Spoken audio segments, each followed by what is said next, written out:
Welcome to Tech Bytes and News, your daily roundup of articles featured in Hacker News. Today, we're diving deep into the fascinating world of open-source FPGA retro emulation with the GameBub handheld.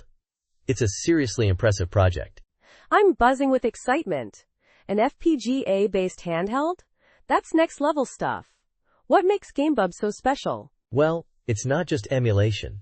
It's about pushing the boundaries. It plays Game Boy, Game Boy Color, and Game Boy Advance games, both from physical cartridges and ROMs from a micro SD card. And get this, it supports the GameLink cable for multiplayer action. Wow, physical cartridges? That's a huge differentiator. Most FPGA retro projects focus solely on ROMs, right? Exactly. That's a key innovation. The creator really went all out. It's a custom 6-layer PCB with a Xilinx XC7A100 TFPGA, integrated memory, display, speakers, rechargeable battery. The works! All housed in a 3D- printed enclosure. It's a complete package. A 6-layer PCB? That's serious hardware design. What about the challenges? Integrating all those components into a handheld must have been a nightmare. Oh, it was definitely a journey. The creator initially planned to use an RP2040 and an ESP32, but ended up simplifying to a single 32 Spanish pesetas-S3 for more GPIOs and easier Rust firmware development. A smart move, I think. I see. Interesting. And the display? Did they use a standard screen? Nope. A custom choice there too. An ERT-FTO35 IPS6 LCD with a 320 by 480 resolution. This allows for integer scaling for GBA, but it's oriented in portrait mode, which led to some interesting challenges with triple buffering to avoid tearing. Triple buffering on a handheld? That's impressive, but also sounds complex. What about power management?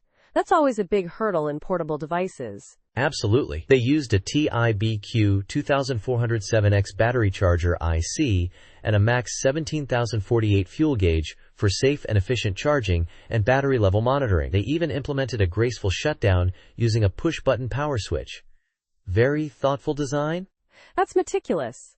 And the audio? How did they handle that? Clever use of the TLV320DAC3101, combining a stereo DAC, speaker amplifier, headphone driver, and digital volume control all in one chip. A great example of smart component selection, simplifying the design. They even use 2 speakers for stereo sound. Amazing! So the FPGA handles the core emulation, and the MCU manages the UI and peripherals? That's a classic and efficient approach. Precisely. The creator even wrote custom emulator cores, not just porting existing ones. They used Chisel for the FPGA code, which made it easier to manage the complexity, a testament to their dedication. I'm curious about the software side. What language did they use for the MCU firmware? Initially MicroPython for testing, but the final firmware is written in Rust using the especially -IDF and Slint UI framework. They even added USB mass storage device functionality for easy ROM transfer. Quite a feat. That's a really robust software stack. Did they encounter any major setbacks during development? Oh yes. There were power domain issues with the DAC initially, requiring some PCB trace cutting and rework.